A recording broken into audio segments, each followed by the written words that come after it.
Hello, everybody. And today is going to be part not 3, but 4. 3 we just posted out. So please go back and listen to part 1, part 2, part 3 before you jump in on this one. So part 4, we're continuing our deep dive into mind control, MK programs.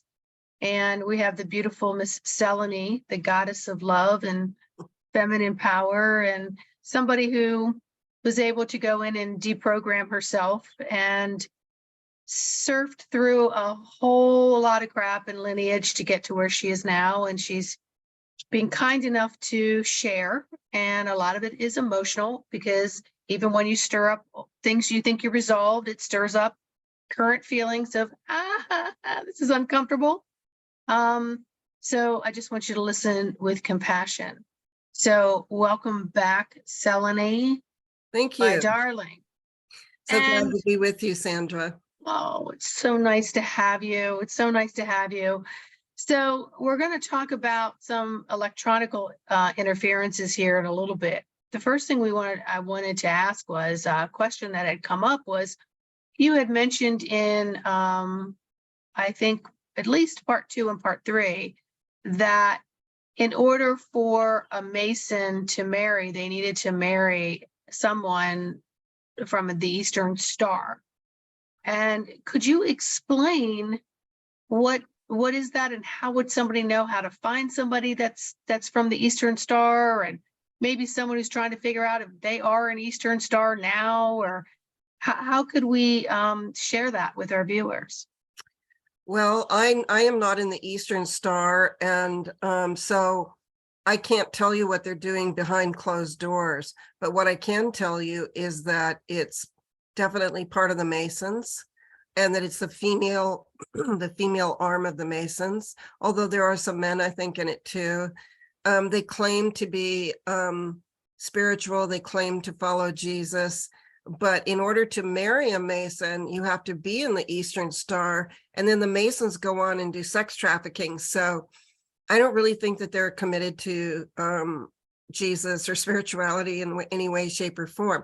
Having said that, there's always individuals, like even at these hospitals where there's maybe some sex trafficking and organ harvesting, even in the lower ranks of the Masons, there's always good people, in the front, and that maybe don't know what's going on. And my mom was not participating in any form of sex trafficking or anything. I believe that they did something to her and put a spell on her. And so in her case, she did not seek out the Eastern Star. She was forced to join in order to marry my dad. So it's just like a fraternity. At least back then, it was like a sorority or fraternity in college. And, they think it's innocent. You join. Maybe it is innocent on the surface. Maybe the Eastern Stars are sort of like the benign branch of the Masons, and they're not doing anything. But I don't trust any of them because of what I've been through. And the fact that a woman has to be an Eastern Star to marry a Mason means that they're going to take her through a ritual. And I believe that that's what happened to my mother, because she seemed completely checked out. She never noticed. All of us were like horrendously abused and really seriously troubled, So, but not on the surface. See, the thing about a Masonic family is the children are mind controlled to the point where they're always high achievers and they're perfect. So my brother, my sister, and I, straight A students, honor students, very successful college graduates, really good. And that's what the Alpha program's all about. And my mother, being a genius, graduating 2 years ahead from high school and then going on to having 2 scholarships to 2 different universities, Juilliard and the University of Wyoming. So she was prized, like I was prized. So they saw who she was. I think my mom was a star seed, an early wave indigo, first wave indigo in the first generation. And there was nobody for her to talk to. So it wasn't until I was born that she began to show her spiritual side, because we recognize each other, and we talked about spirituality. I mean, she was teaching me to heal as a child. So her Eastern Star affiliation was completely defunct. There wasn't anything going on. And so, as far as what their activities are, I can't really comment on it, because they might be doing some good things in the front, but take a moment to think this through. Prince Philip has the World Wildlife Fund, and he collects money for that, goes around talking about animals and how we need to save animals, you know. And in the meantime, of course, they're raping and trafficking and sacrificing children. Or, you know, all these child organizations, these charities, not all of them, but most of them are fronts for child trafficking. Like UNICEF, anything to do with the UN, those are all fronts for child trafficking. You know, there's so many fronts, like the pizza parlors. You know, we learned about Pizzagate. There's a string of them all around the United States. You know, one of them is Nancy Pelosi has one of those Pizzagate pizza parlors in San Francisco, and there's one in Portland, Oregon. And so these are all satanic hotspots, you know, and they look good on the outside. They have charitable events, like Hillary Clinton, Barack Obama had fundraisers at Comet Ping Pong in Washington, D.C. So what does that tell you? You know, it's a pizza parlor. It's not a place you go for a fundraiser. So and then there's, you know, things like, or like I was invited to a luxury cruise for fundraiser for sex trafficking. And I thought, why do we need to go on a cruise to raise funds? And that was going to be this huge party with a rock band and everything. And I thought, you know, let's just make a donation. We don't need to join into a party that's cost $1 million or something. These to me are always fronts for sex trafficking, because this was a big boat that was going to go out to sea.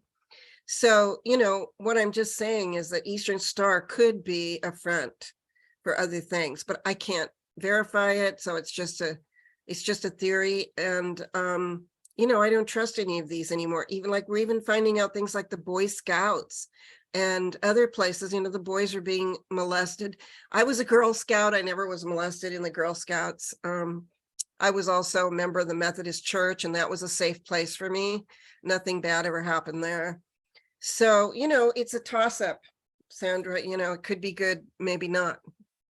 Well, it's just like most places, you know, 90% of them can turn out wonderful things. So people have good things to say about something, and then 10% can have hidden backtrap doors that are violating human rights and a lot of other devious things. It's what you see, you know, in the religious arena. You see some that go out and speak that are very much part of that, and others that are doing it for deviant things, and almost every one of them get in trouble for sexual deeds, if you know what I'm saying.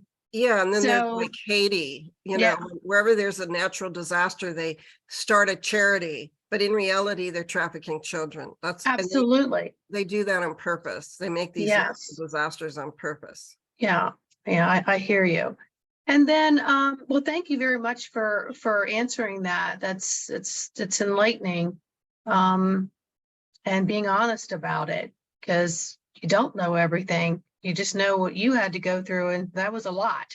So keeping your own head above water, wondering how everybody else is being, I'm sure must have been quite the I can't, my words can't even express how I think you might be feeling, and I have no right to even to do that. So I just can just have a lot of compassion, and thank you so much for the series that we're doing right now to bring awareness to how this is occurring. And it's how you can forget that you've been mind controlled because you immediately want to deny it, you know?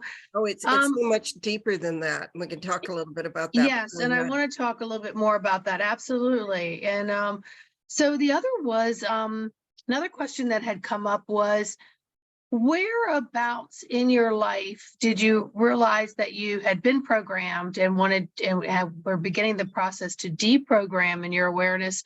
And, you know, was that before or after you got married, or, you know, began to have children and realized I'm not going to have them be subject to any of this? So when did like a light bulb go off where it's like, something isn't right? I see a big pattern here and I want to face it.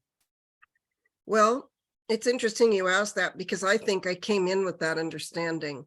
I don't remember the first things I said, but my mother tells me that I stood up when I was 3 years old and said to Dad, what you're doing is wrong. You're hurting us. You're doing things to us that are hurting us. And I would stand there and say, I'm not going to take it anymore. And of course, as crazy as it sounds, my dad actually did love me because he was also, abused. He was mentally ill. And I believe that he was demonically possessed.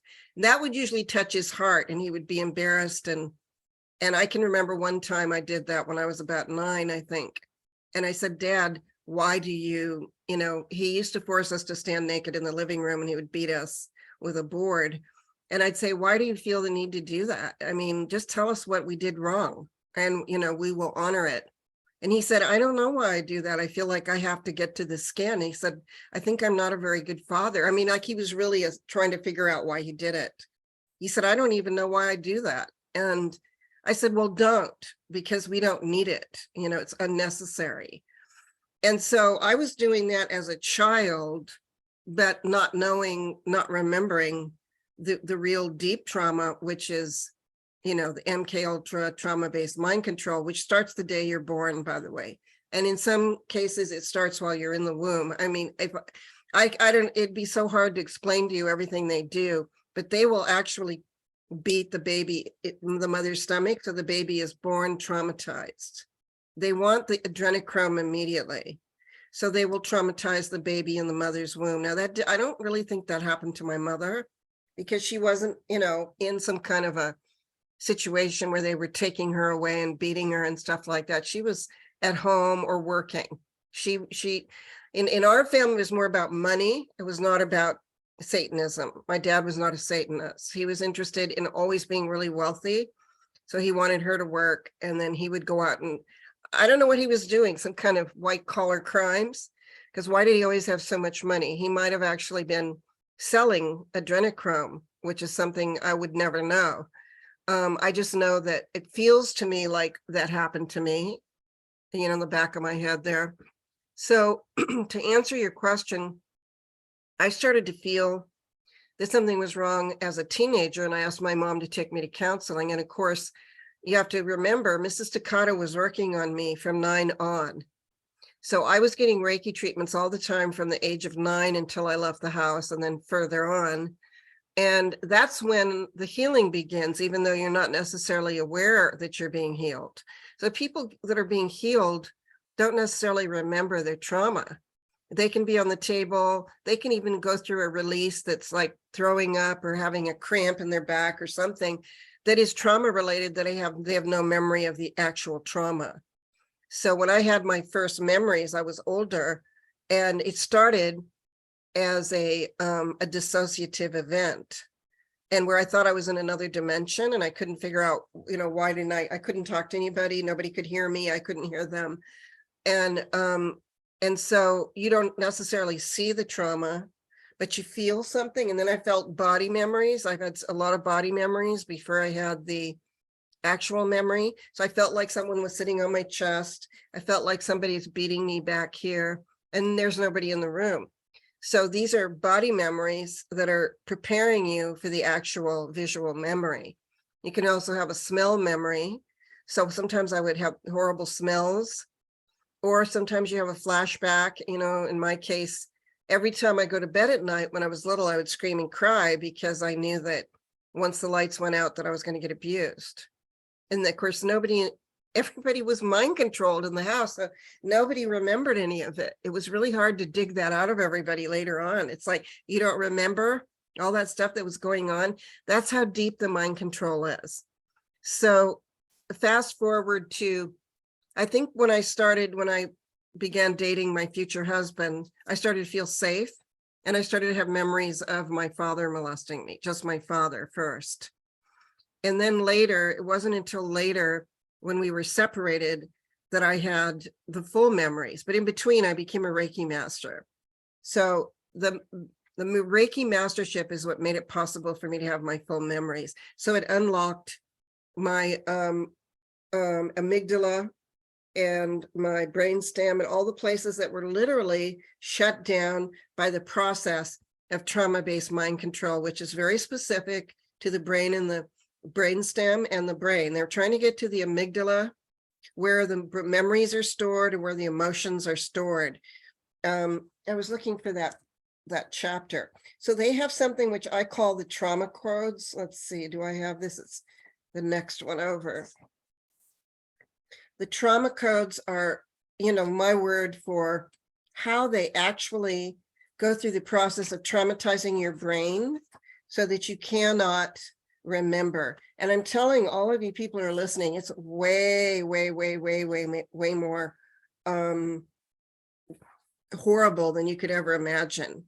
I mean, this is a process of traumatizing the brain of the children that have been chosen to continue to live and splitting it off so that it's not a part of your daily memory. And they do that by traumatizing you so profoundly that it's more than a child can handle. So that part of the brain splits off and holds the trauma. And so you have the traumatized child in there, you have the angry child, all these different parts of yourself that are held in the background and that have to be processed forward, which I have done. And so I'm looking for that page where I have, I guess. While you're looking at that, I was getting a memory of like when you're a child and your parent doesn't either want you to overhear a conversation that might be going on with each parent, or you see something, right, that you're not supposed to see. And a parent's reaction is to get angry and jump at you. You're like, don't you look at that, or don't you see that, or what are you listening to, whatever, right?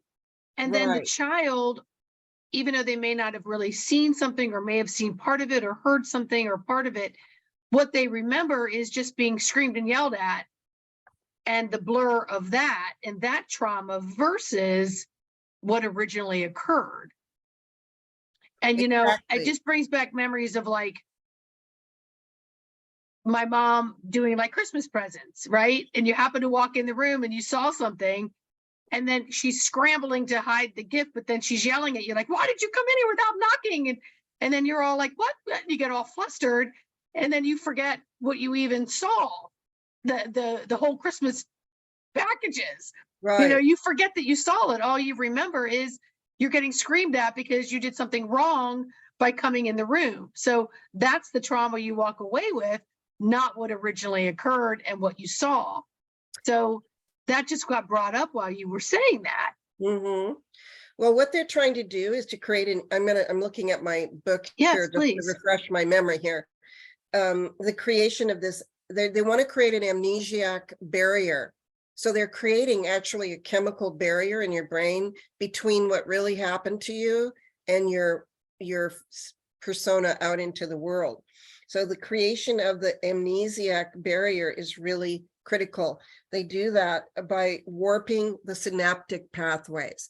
So for example, when you have a thought like, I need to go to the store tomorrow. I don't know if that's even a good example, but if you're, let's just say a thought about another person, that might be a better example.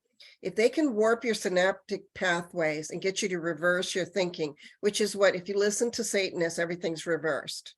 Everything's reversed in their world. They've reversed the polarities inside of everybody's mind and energy field, thoughts, and aura. And so if they can warp your synaptic pathways, automatically warps your viewpoint of every situation. And it can actually reverse your viewpoint of everything that's happening. So it's a very complex process, and they do that. Let me see if I can explain it. The trauma that it starts to go up into the brain is stopped right here. And that's how they begin to block. This is the mouth of God right at the base of your skull. Yeah, the occiput area. Mm-hmm. Right, where your Kundalini goes up and it eventually awakens your crown chakra. They don't want that Kundalini going past there. They don't want your third eye, your pineal, and your all your crown chakra. They want to suppress your divine self and your awareness of the fact that you have a divine self and that you're more powerful than they are. So if they could traumatize you enough that you're down here all the time, or even lower with fear and trauma, then you never wake up. And so that way they can then parasite your energy, because they've hooked into your energy field. Part of that process is that they hook into your energy field, just like you saw in the Matrix when they pulled that out of Neo when he's in the pod. And by the way, that's AI. And I'm now clearing AI from people if people are interested in that. I've cleared the AI off a lot of my clients, and almost everybody has it on their back, their neck, and their head. And they do that through archons, and that's a whole nother explanation. So the ways that they warp your pathways are through poisons like fluoride, mercury in the teeth and in the, and then they got their big guns out when they got this CV. Everything's in it. The minute you get one of those, your immune system goes down immediately and eventually go down to below 20%. And so then you will develop what looks like HIV. So HIV is actually, guess who developed and promoted HIV? Anthony Fauci with Dr. Robert Gallo. And so they worked on it for a long time. And then Dr. Fauci is the one who took it all over the world. And what it was the beginning of reducing people's immunity. And now here he is 40, 50 years later, his culminating moment, that's why he's retiring, is he got everybody to take this, which is, there's nothing helpful about it. I don't care what any of these people tell you. There's not one thing about it that will help you. All it's going to do, well, not all, but one of the things it's going to do is reduce your immunity, then it's going to warp your synaptic pathways with chemicals, and it's going to alter your DNA. And that's permanent. So, in my opinion, well, I'm going to talk about divine intervention here in a moment. So there's all these different things. And the neurotransmitters, when you have a thought, are the chemical messengers that go back and forth, between your cells to send a thought or a message to you, like your brain tells your foot to move or your hand to move. These are like millions of neurotransmitters that are going back and forth. And when they traumatize you, I don't know if I can turn this into layman's terms. What they're doing is they're warping the top of the synaptic head. And so that the message can't get in. And so people can't have normal thoughts. And what happens, I even have an illustration, which you probably can't see, but I don't know if people... Yeah, it's like putting putty in front of a pipe so that the fluid can't come through it. Yeah, that's one way of putting it. And there's also enzymes in between these heads.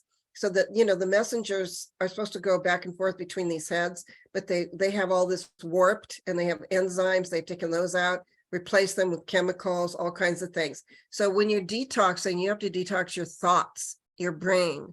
And I experienced, to answer this person's question, I started experiencing a healing from the time Mrs. Takata began giving me mental treatments. So I may not have been aware of the fact that my mind was healing, but, I'm the one that started to heal way before my brother and my sister, in fact, they never did. So nobody else in the family ever did. But because I believed in Reiki and I chose it as my healing modality, and I did it constantly, and I asked for that healing, it became to me in all many different ways.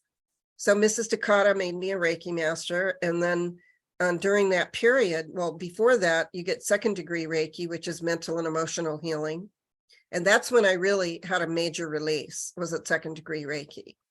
And so that was after marriage. So, the question, I don't want to really go into too much detail about the family, but there was a process of healing that took place and eventually some people wanted to heal and some people didn't. So because I was committed to completely waking up and healing, it didn't jive well in the relationship. So I'm no longer married, but bless the other people that chose a different path.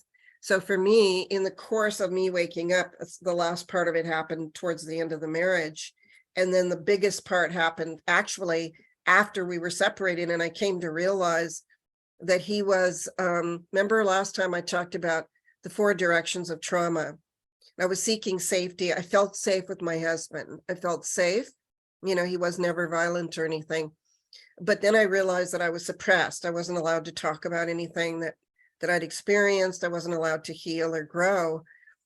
And so as soon as that marriage ended, I had a blast of awakening, a huge blast of awakening. And it happened as soon as I was away completely by myself, where I could go through the process without being criticized or being silenced in any way, shape, or form. So, so the worst of it happened afterwards. And then it was just went on and more, but I had already knew that I'd been molested by my dad. And even while he and I talked about it and he believed me, but even while I was still married, I believed that I was probably an MK Ultra, but I didn't have any proof because there was just so much evidence around and so much, there's a lot of people in the intelligence community in our family. And it's like, why is everybody so weird and angry and shut down and drinking, and there's violence in the family and stuff like that. So I just thought, where's this coming from? I knew it was coming from somewhere. And I also noticed that the women were not allowed to have any power and that they weren't allowed to have any money. We weren't allowed to talk about any, and all of the women are goddesses and they're really super powerful, but none of us were allowed that. My mother and my sister, that all that was stripped from them. So they came after me and stripped me of everything. But I just thought it was actually an amazing journey, because when everything is stripped from you, you see your true self. And it's like, okay, so you took my money, you took my house, you took everything, you emptied my bank account, you took my inheritance, you stole my property. These people are multi-level white collar criminals. That all the Masons are white collar criminals. They steal everybody's money in the families and in the inheritance. When somebody dies, they rush in and take everything and let everybody die out the family. So, I had absolutely nothing. And, but my higher self was able to flourish because I was free.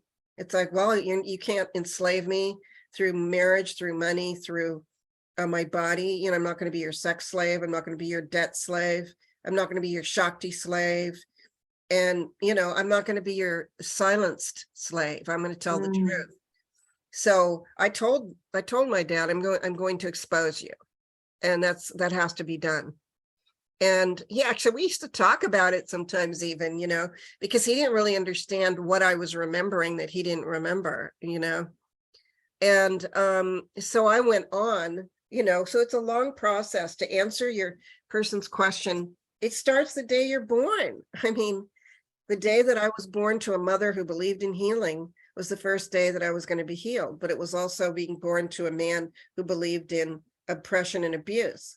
So they came together to create a crucible through which I was able to heal the worst possible traumas of this planet. So I consider it a blessing that, what if I just had a white picket fence family and I'm a Reiki master, maybe I'd have an office in LA and I'd just be somebody really plain, But because I was forced to heal this deep trauma, I was able to go through a lengthy process and document it and show exactly how it needs to be done. So I would say the healing started in childhood and it's still going, Sure. I still have memories. So, now there's no charge emotionally. There's no feeling. One of the programs they insert is suicide, so that all of the MK Ultras will kill themselves before they remember. If they start to wake up, the next program up is the suicide program. So I had to work through that. All the MK Ultras have that, which is why so many of them kill themselves. And sometimes they kill themselves with drugs and alcohol and stuff like that, or they get bumped off, which they tried to do to me.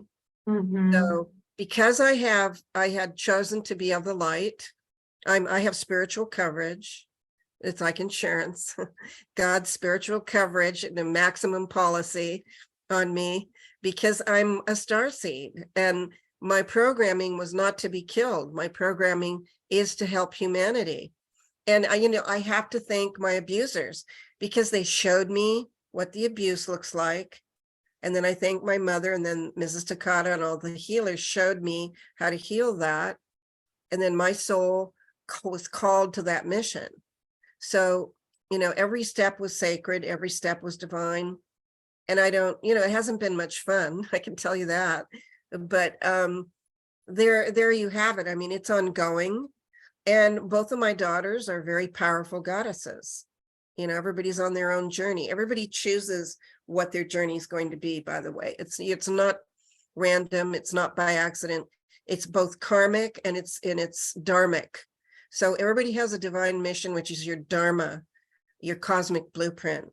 And if you wake up enough, you'll find it in this lifetime, which is what I help you to do. And so waking up to the fact that I was an MK Ultra was very shocking. But once I did, it's like, wow, I have to tell the world. I mean, I can't keep this to myself, because this is happening. It must be happening to others. And that was the hardest part, is I didn't know anybody else that had that experience, except my sister who died. And I thought, how am I going to get this out to the world? And that's why I wrote this book. Yeah.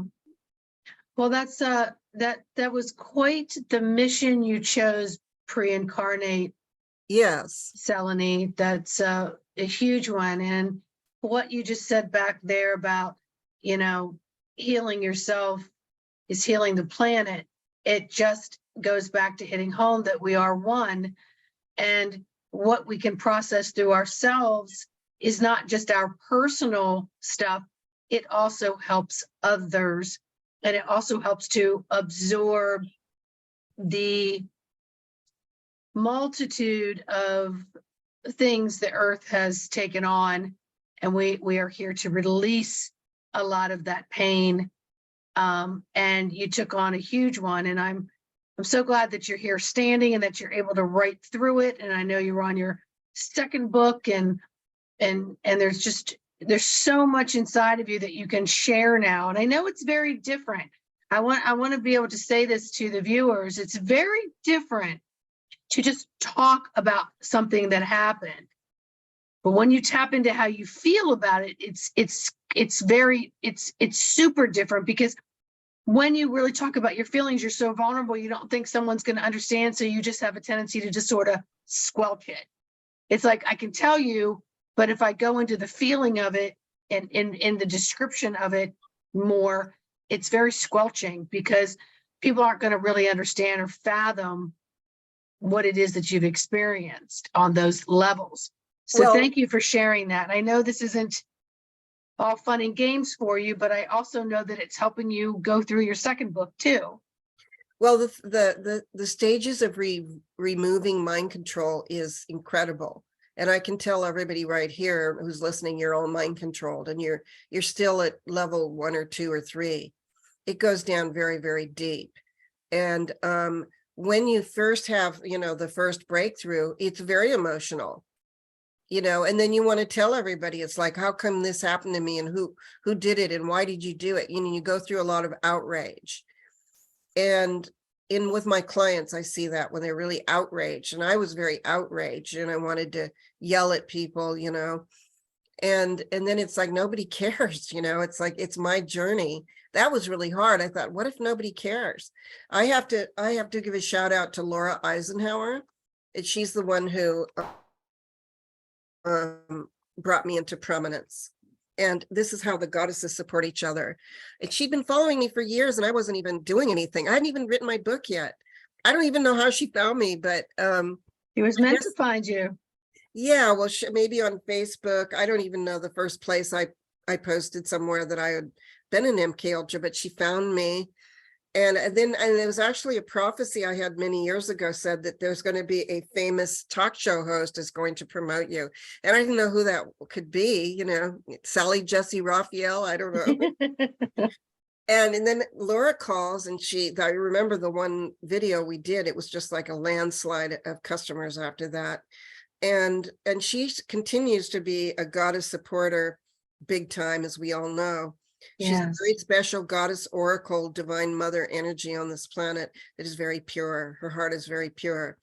So, I love her to pieces. And just I thought I was probably pass away with nobody knowing what my purpose was. I thought, I feel like I'm just like wasting time here. But Spirit told me it's going to be in your later years that all this comes out. So I think there's more coming, actually, because my power is increasing.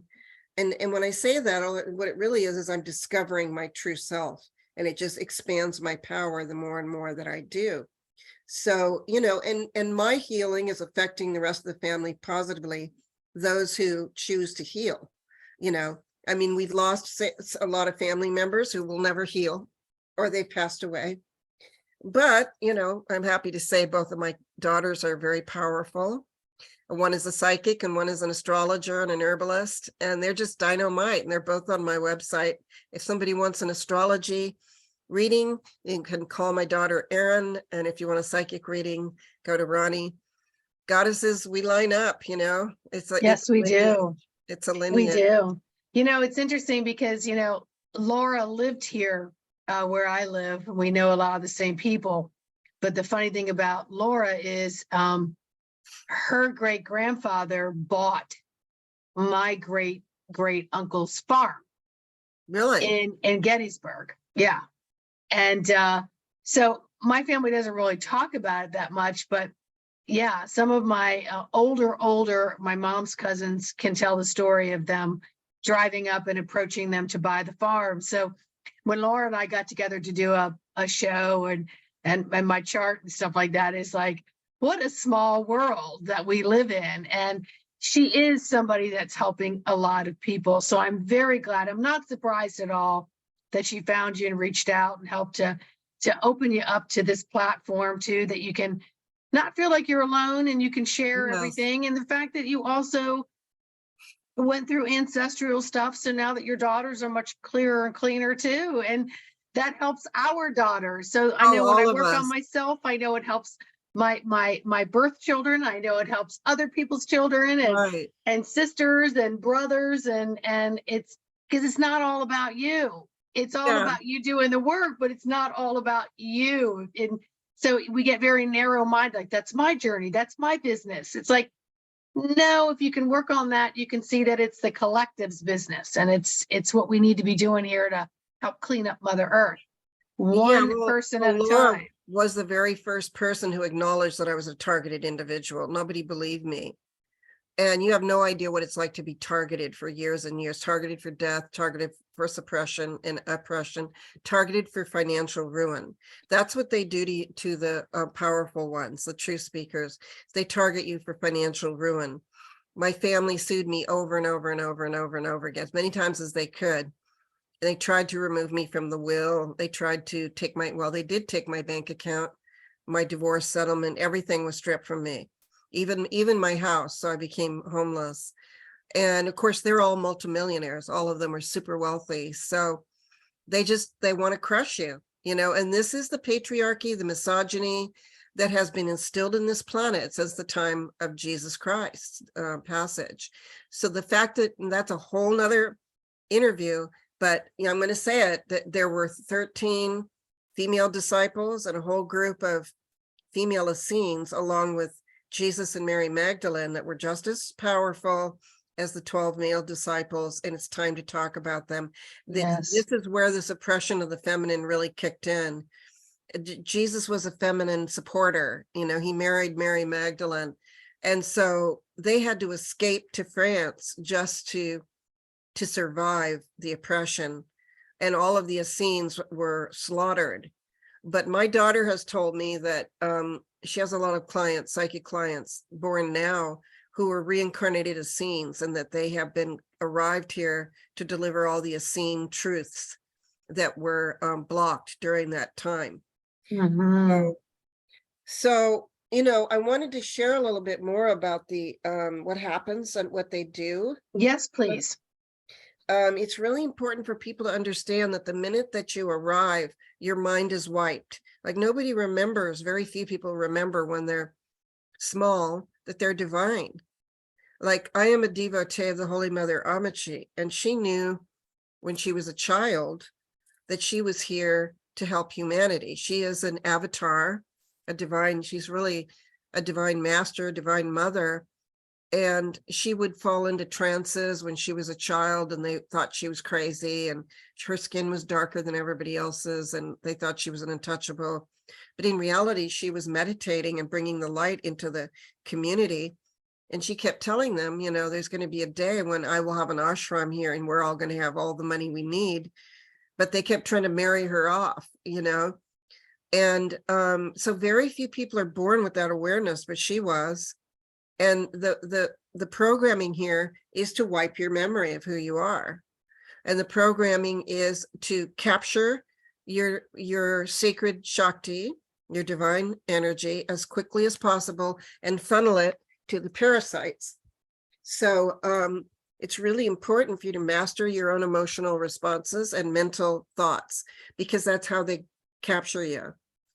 If you're crying, I'm not saying people shouldn't express themselves, but when people do, if you lose yourself in your emotions all the time, like water people do, water signs often do, that's how they feed off of you. They feed off of the leash. So if they can get you upset, this is part of the reason they traumatize people, so that they will have really painful emotions throughout their life.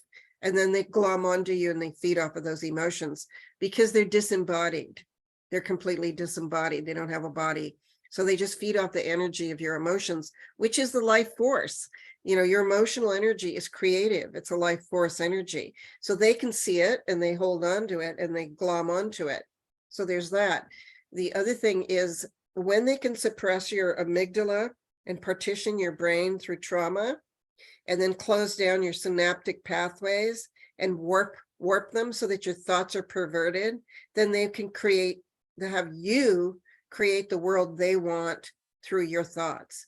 So in other words, if you say life is beautiful and the sky is blue, if they can warp your pathways as a child through trauma, you'll be, life is bad, the sky is black, and you're never going to get out of here.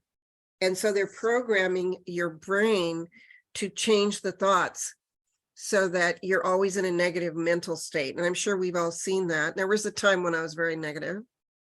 And I started seeing that I felt like, I went through a time of poverty, and I thought, it's up to me to change this. I can't really demand anything of anybody, So I started chanting and meditating and visualizing everything. And, these are kind of basic principles, but they're actually deeper than people realize. Is that if you can erase all negative thinking from your mind, you're going to create a paradise around you. And the masters do it. There's a key, like if they can go 20 years without a negative thought, they achieve a rainbow body. Now, I haven't been able to do that. I'm not going to be able to do that in this lifetime because I'm too feisty for that, and I've had too much abuse. But, the goal here, which I teach people in my class and whatever things I'm teaching, is you have to deprogram all the different levels of mind control and thought control that they put into us at birth. And then they continue it, excuse me, in the TV, in the movies, and the harp, all these energy frequencies coming in. And they also can warp you with chemicals. Fluoride warps the mind. People become passive if they have too much fluoride. That's what they gave the Jews in the concentration camps so they wouldn't fight back before they went in to put them in the showers. They were all given large doses of fluoride when they arrived in the camps. And then the chemtrails above us, and then the chemicals in this, these are all warping your chemical pathways and your brainstem and your nervous system, your bloodstream, and your heart and your organs. And with the big one that we just got, that one is the master plan of mind control. And that's why that has to be reversed. Everybody has to reverse that. If you did it, you're hooked into the mind control, the Borg hive mind. But we can break that down. We can break the graphene down through detoxification methods. And that's where everybody's going to have to go for that very soon, or else they'll leave the planet, unless you didn't get the real one.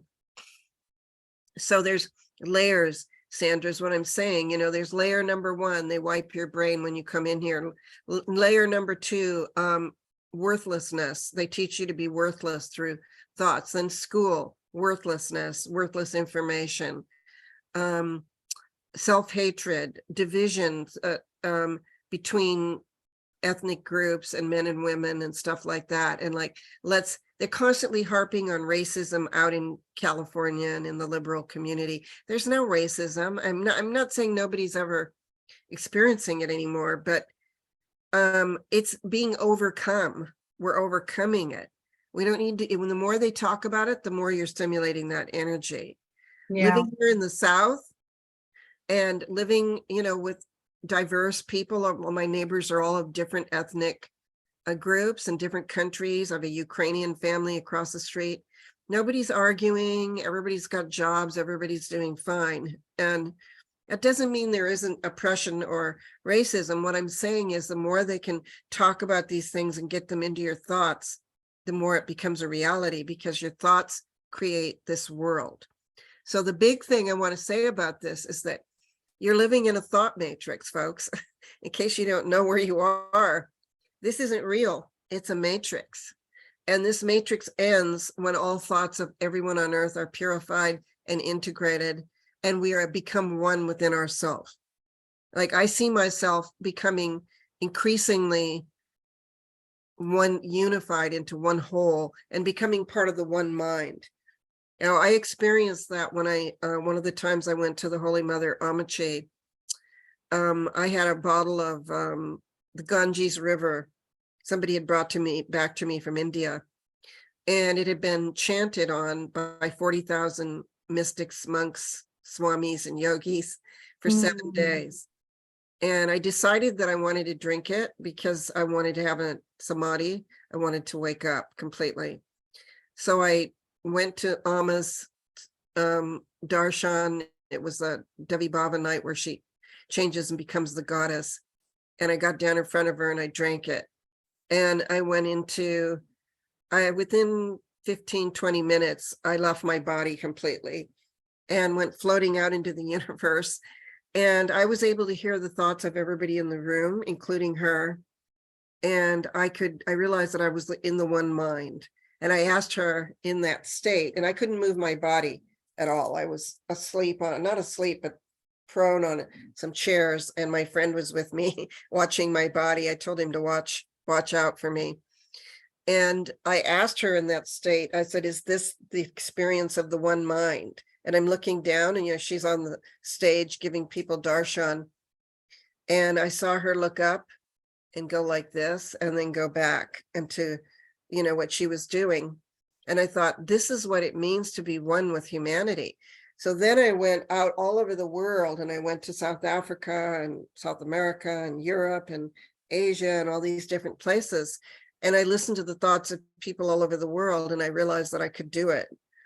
And that lasted a few hours. And then I came back down into my body, and I couldn't recapture that.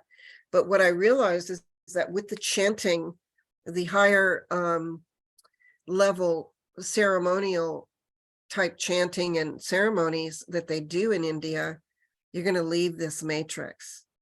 And when I left the matrix, I saw that this was all a dream, and that it's made up of projected thought forms from thousands of years before that we're healing right now. Like 1,000 years ago, they had the Crusades and everybody's killing people because they're not Christians, and the Inquisition and killing women and hanging women and all that kind of stuff. These are all hatred that's been projected forward from thousands of years ago that we've been called upon at this time to transmute. So as I transmute my own trauma into the perfect one mind, I join the one mind and I expand the light here on earth, and I become a little bit like her, where she can sit there and hold millions of people in the light. It's like she's 69 years old, and she sits there for 14 hours a day, every day, hugging thousands of people, and she doesn't sleep or eat. So you can imagine the level of light power that it takes to maintain that kind of a schedule. And she travels all over when we're not in the pandemic. And so when you reach that level, everything's purified. And so it's very important, not just to purify your body, to purify your thoughts. And as you do, you're going to come up against the programs. When I first remember being in MK Ultra, the first thing up was suicide, and that one was really hard. I had to, just turn my thoughts from that. And if it wasn't for my children, I might have done that. But over time, I know that they are more important to me than me leaving the planet just to take away the pain. So I endured the pain for them. And that has transformed me into more power. So that pain is no longer pain, it's now power. Every time you endure a little bit more pain, you get a little bit more power. And so you went through that level's over. I don't feel suicidal. Then you go through, you're no good, you know, or my dad used to say, no one's ever going to love you. You're so horrible and unattractive, or things like that, you know, or you're always going to be poor. You're never going to be successful. These are just one after another, and they're just a thought form. So when I'm giving people mental treatments and teaching them Reiki, I teach them how to remove all these from their mind. And I teach them how to completely purify your thoughts to the point where you're no longer having these thoughts anymore. Or if you start to, you recognize it just like that. Like, I don't let them have rent in my head anymore. You know, it's like, you can't stay when those thoughts come in. And it's not always your own thought, because they have these mind control machines all around us going, hate yourself, hate yourself, hate yourself, you know, and they want us to hate ourselves. And so we need to anchor ourselves in self-love and in truth and in our divine self and our power, and realize that that's all they've ever tried to do is make you forget how powerful and divine you are. They don't really have any power over you other than to convince you that you have no power. If they can convince you of that, then they've got you. So this is why it behooves you to stand in your power. This is why I'm always telling people, do it, do it, do it. People just give in, you know, oh, I'm going to have to pay my taxes, or I got to do this or that. You don't, you know. I mean, I've stood up a lot of times and I've just said, just go ahead and try to kill me, because I want to see what I'm capable of. You know, come on, let's have that battle. And that's how I defeated the demons that came for me, is that they could not overcome my commitment to the Holy Spirit. When I asked the Holy Spirit to remove them, to silence them, to end their power over me, it always was successful. So there's a process of breaking it down that requires a chemical clearing, a thought form clearing, and you're going to go through layer upon layer upon layer upon layer, and they're very sophisticated. I mean, I could get into some really scary stuff, like real MK Ultra programming involves physical torture to a degree that is probably greater than your people can handle to hear. I mean, it means objects being inserted in every opening. It means your legs and arms being stretched beyond belief. It means pressure in your heart muscle to where it's almost going to burst. Eventually it means sacrifice, you know.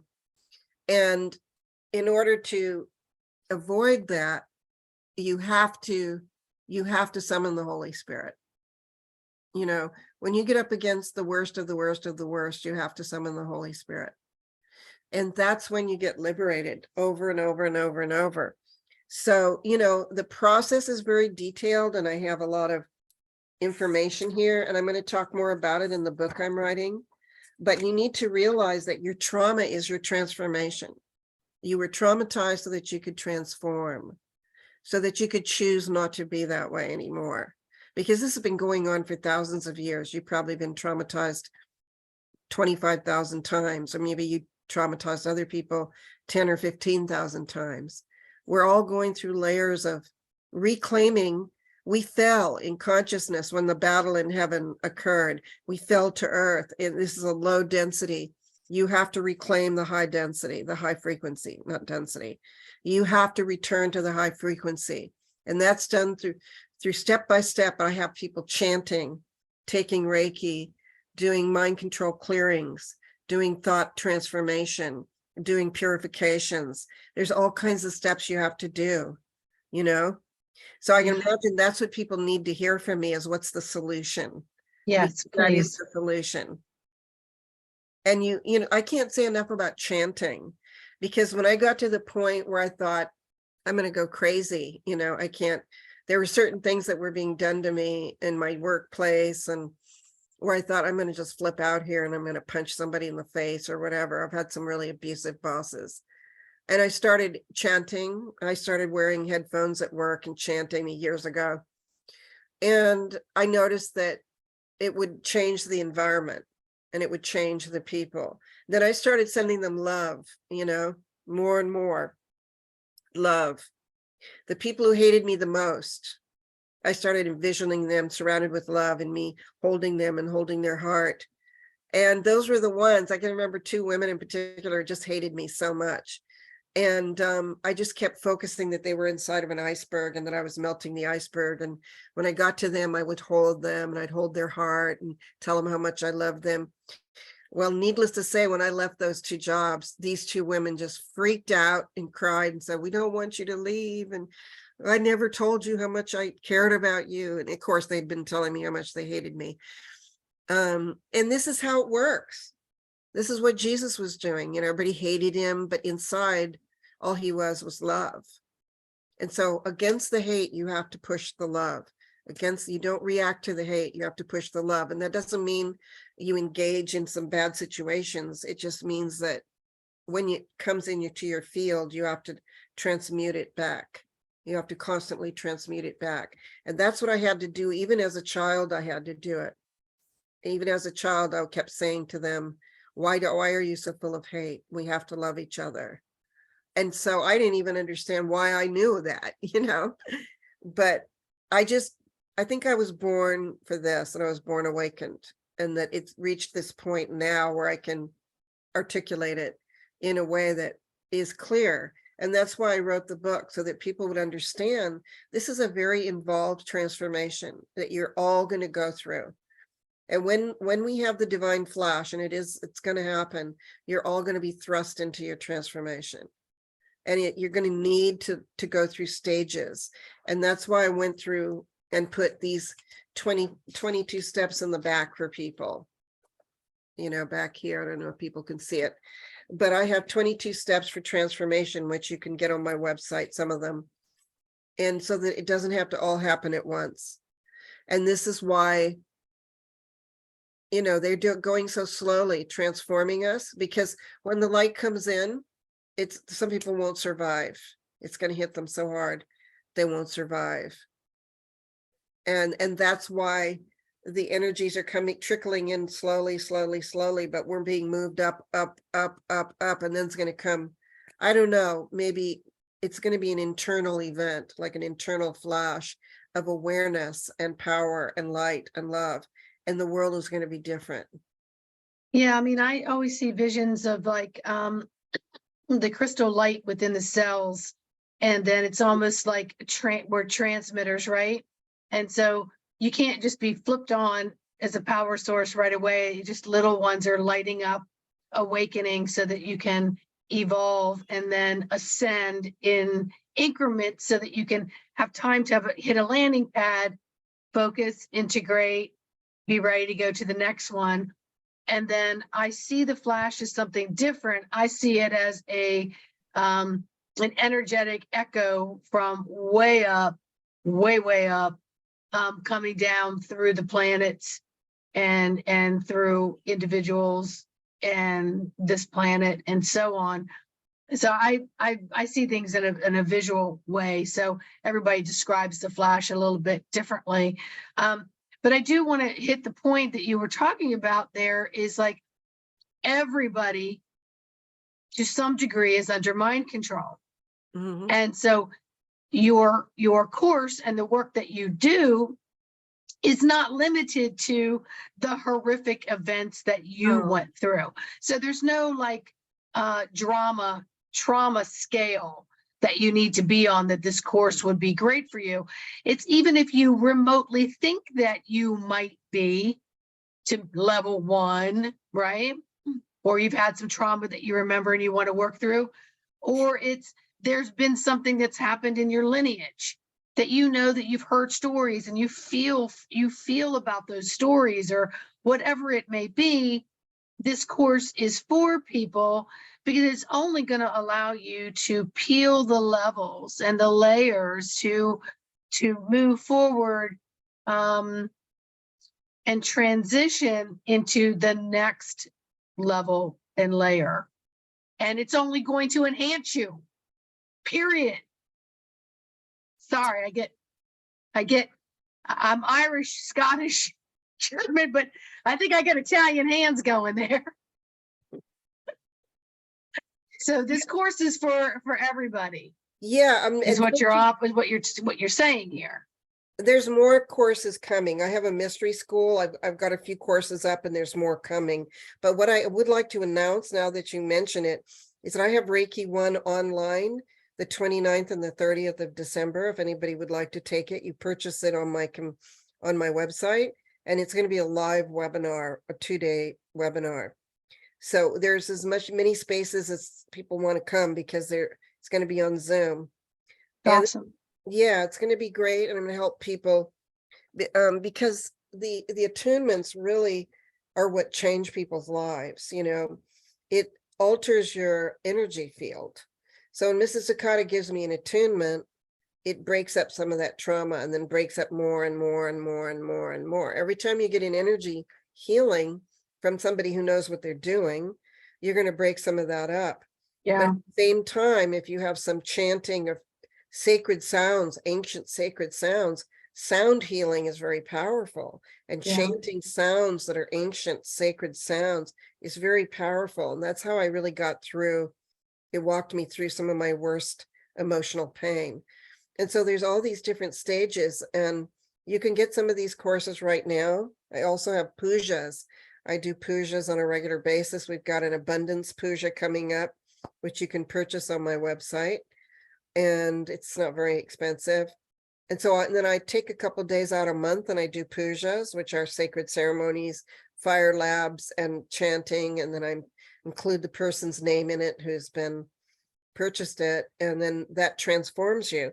There's also a karma busting puja. I do coconut smashing.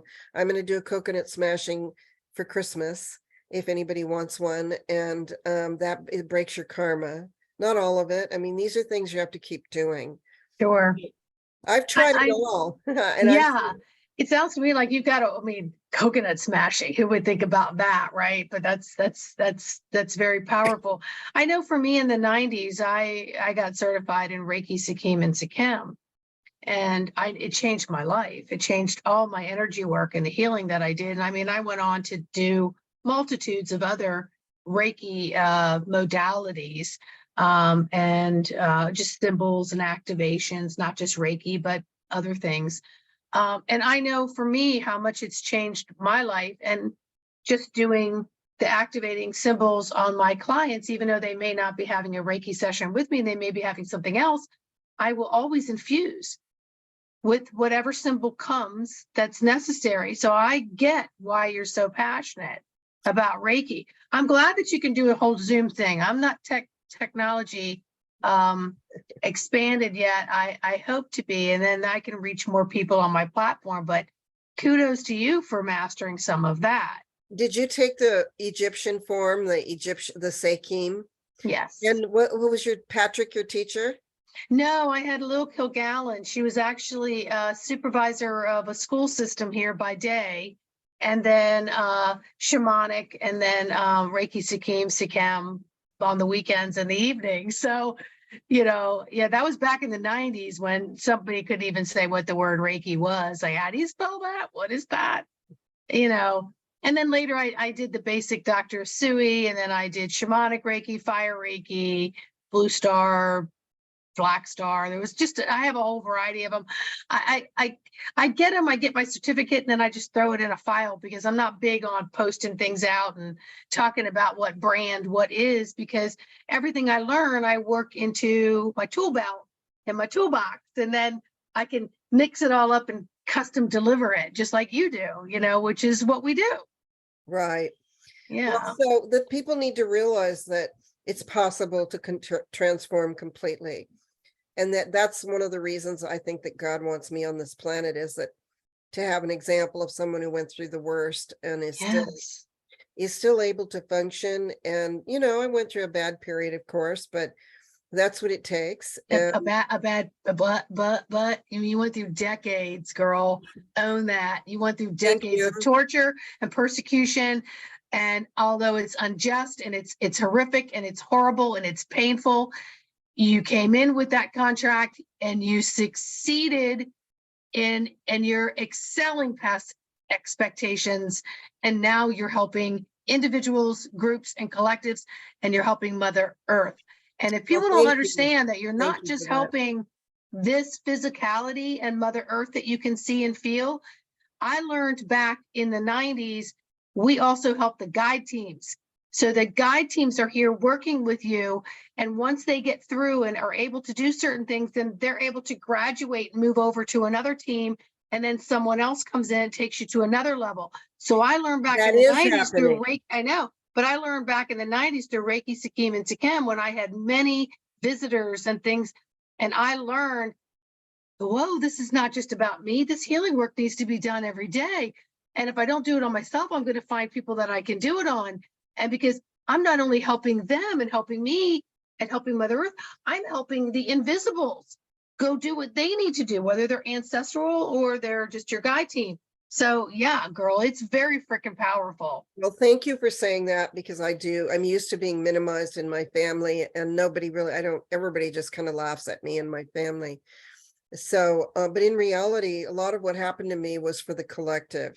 I carried a lot of karma for all the people who couldn't be here for the awakening. And I must have agreed to that because, I jokingly would say to God, how many rapes is enough for me to pay back the karma? Will one or two be enough, or do I have to have thousands, And those kinds of experiences are really for the collective. The fact that I was able to transmute that much dark energy, I've received, kudos from the masters and the blessings and the angels telling me, thank you, thank you, thank you. I know they're with me. And it's not easy. I mean, I'm not particularly having a great time here in this lifetime, but at the same time, I'm super happy and grateful that have been able to help as many people as I have. That's what makes me the happiest, is seeing people transform. And one of the things that's starting to happen, which just in the last 2 years, really, that I didn't even know that I could do it, is I'm removing AI from people. And that's been kind of interesting because it's just, now I can see it. And when I start working on people, I remove an archon, I can see the AI underneath the archon. And if people want to know what that is, I'm telling you, you got an apparatus on your back and it starts in your neck. And there's going to be an archon here. When I remove the archon and pull out, just like imagine what you saw in Neo, when in the Matrix, when he gets pulled out of the pod and he has all those cords on his back. And then that machine comes and pulls them out. Then he collapses, and then he has to go into an incubator with a bunch of needles, and he goes through a long healing. That's exactly what it's like, is I'm pulling off this AI. And what I see on people is almost everybody has a cap and like a crust or a shell on their back that is connected with cords into their energy and their nervous system and their spine and their chakras. And I just start removing it, and the first few times I did it, I thought, I don't even know if I can do this, I mean, I could see it. And it's like, okay, let's get it off. I start pulling it off and doing the things that I do. And then people tell me it's gone. I feel better. And I just had one this week, and she said she'd been inside of some kind of buzzing noise. She got into a situation where there was a lot of technology. And when she came out, she said she was covered with this buzzing noise and she couldn't hear anything. And she felt like she was going crazy. Like I must have gotten a AI attached to me. Well, sure enough, I saw it and I removed it, and she was just overjoyed. And she was like, it's gone. I can't believe that you were able to do that. And I can do that from a distance. So, yeah, almost all your healing you can do remotely. That's the beautiful thing about this work, is although I love having people in front of me and getting my hands on them and having that but you can do just as powerful work, if not more, when you do it through Zoom and other avenues. So thank you for saying that. That's really important that you can share that. And it's important to say to people that this war that we're fighting is really AI. It's not just, I mean, there are fallen It's the angels. freaking botsters. Yep. Well, Mm-hmm. More not than just that. Earth, it's out there. Yeah. There are the scariest thing of all is to realize that it's real. The transhumanism out there is real, and that there are machines that are trying to take us over. There are programs that look like the Matrix that are trying to take us over. In no time should you ever merge with technology. And that's why they want everybody on computers and on phones all the time, because it literally can take over your mind. Even people I know have told me they can feel like something happened to them after they were on Facebook, like it took over their mind. And so these are energies that are permeating your thoughts. And that's another way they mind control you, is through the video games and the computers and things like that. And that these energy waves can transform and transmit things into your Neuralink, into your brain. When a certain amount of time you're focusing on it, then that creates a Neuralink inside of your brain. And now Elon Musk wants to do it. Now that's a Whole other strange topic. dichotomy right there, but he wants everybody to have this Neuralink on the side of your head, and they're moving us in that direction.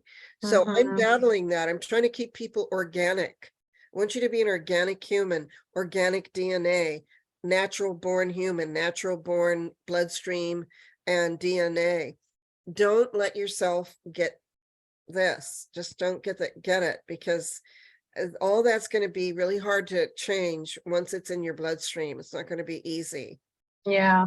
So You know, we're on a very big mission here. Okay, Sandra, a really big one. we are, and thank you for pointing that out. I don't think people realize how big it is. You know, I've never been drawn to watch any of the Matrix. I never really watched the Star Wars. I watched Star Trek growing up. The Bionic Woman and $6 Million Man are part of human, part machine, right? They started it then. I mean, if you think about it. Oh yeah, I didn't. Yeah, I'm I mean, sorry, I got think about that. Yeah, go ahead. They both had basically crushing, deathly accidents and were brought back to life and made into these incredible machines that they could do and see and be. And they used to have to go get hooked up too, right? Mhm. But I've never watched the Matrix, none of them. I've never really watched the Star Wars, any of them. I was always drawn towards like Xena and Hercules and all the mystical things like that. So I think maybe over the Christmas break, I may have to pull up one of the Matrix and start taking a look at it. Oh, the first Although I one. love all the actors in it, I just was never drawn to go see the movie. So maybe it's just time I It's understand some of really, the, because you talk about it a lot. yeah, the original Matrix is one of the most accurate to what's going on here, and the Terminator, for that matter, which they're Oh, connected. absolutely. Yes. I was going to say the Terminator too. I did see all those. And Yeah. Harry Potter. You know, and a lot of people, I've had a lot of Christians say, "Oh, it's evil. It's about magic." No, it's about spiritual awakening. It's What about most people mystical do- schools. It's about, yeah, it's about the mystery school, and it's Mhm. Harry is not, you know, he's not into black magic. He's into you know, I don't know if you've seen it. Spoiler alert, if you guys haven't. I haven't seen a lot of Harry Potters either. Well, it's important to understand that what Harry's looking for are soul fragments, broken soul fragments of the Dark One, where he's lost control over himself and he split himself into many soul fragments. And Harry's job is to find those soul fragments and destroy them, or really transmute them. And he also has to do that within himself. And when he does that, he has a near-death experience and awakening. And so this series of books is really about spiritual awakening. It gets very sophisticated in the end, but if you're not awake, you just think it's a fun show. But I'm telling you, I was blown away when I saw the last few. I thought, oh my God, this is about spiritual awakening. Darn it, I got to add this to my list now too.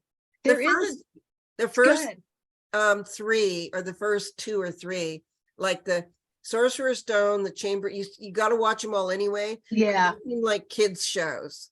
Then you get to the third one, which is The Prisoner of Azkaban, and that one's where it starts. And then the next one, I don't remember the name of what order they're in, but from that on, especially when the war begins between the dark and the light, which is in every one, but it really ramps up when Harry gets to be a certain age, and he's the hope of the world. And it's so beautiful because he's good. You can see that he has a pure soul and a pure heart, and that he wants to overcome the dark that is on the planet, but he doesn't really know how to do it until you realize, without giving too much away, I can say that part of the movie shows how everybody has that dark within them.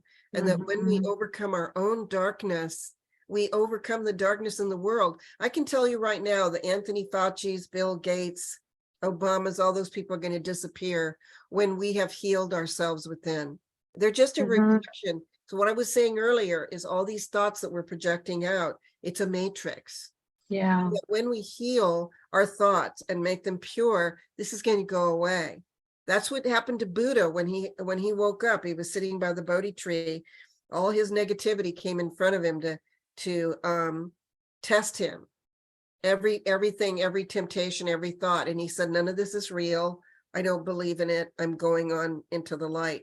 And then he had his awakening. And that's where we're going. And that once you realize that this is just a false matrix that was created to keep you in a mental prison. It's a mental prison. It's not even a physical prison as much as it's a mental prison and a soul prison that you're going to break free. And all of a sudden it's going to be paradise on the other side. It's going to be amazing. I just hope we all live to see it, you know? Well, we all have the ability to change things too. You know, I was surfing for a new show to watch. And I found on Amazon The Peripheral, and I had not heard of it. Yeah, I just saw the girl in it, and I went, oh, I like her as an actress. She's pretty cool. And I turned it on, and I basically binge watched the whole thing in like 3 days. And it's only on season 1, but I could understand how they put on these headsets and they can bounce to the future as if they're in a video game, right? But then the video game is very much alive, and it can affect the earth as in now. And then, not to give anything away, but then, you know, she's like, what do you do when you can't figure out a game? You go in and you change it all around. I'm going to change it all around. So that's kind of what it's about. So, I mean, they make these shows that give you a lot of information of what, not just what could be, but what really is happening in a lot of different degrees that might seem like it's sci-fi or far-fetched. Well, I love it. I'm writing a screenplay right now. So I've written them before. One of them was made into a movie, and I'm just hoping this one is successful. But of course it will. We'll all join together on that collaboration. Okay, yeah, let's set that intention. But I love a movie that really tells a beautiful story, because this is part of our culture, is art. Art is part of the way that we experience our emotions and our love, you know, is to have a beautiful thing that's been created in front of us. And I think movies can really be a force of good or a force of bad, depending on, you know, who it is that's making it and what their mission is. Another one I recommend to you is 3,000 Years of Longing, which is a new movie. I just watched it a few days ago. It was so good. I think I saw that somewhere. All righty. Well, we have come to the end of our time. We can always do a number 5 when we talk about it. But is there anything that you would like to leave our viewers with, beautiful Salini? Love yourselves. Especially, please go to my website and see if there's anything you could sign up for, a puja, a Reiki class, or a session with me to find yourself or to heal yourself. And there's free chants and free healing frequencies on my website. They're very powerful, both of them. These healing frequencies detox the body, and they're free. Just download them, go do that. And in the meantime, lots of self-love, self-purification, and self-care, and pure thoughts. Try to purify all thoughts to love. Keep centered in the heart. That's what we really have to do. And go beyond where we're all at right now. Try to imagine, what would it be like beyond this, and manifest it from there. Create it. Like, what's your dream life? If you start thinking those thoughts, that's how I got my house. Was I had pictures of cottages around, and I kept them in my mind, and I kept them right here. And one day, suddenly I have this house. We can create the world we want, but there's homework involved. So I know you guys can get there, and I'm holding the space and the light and the love for you. I love you. Namaste and Om Namah Shivaya. Thank you so much. And we're going to end it right there. That was beautiful. All right. We'll see you all soon. Thank you. Merry Christmas, everybody, and Happy New Year.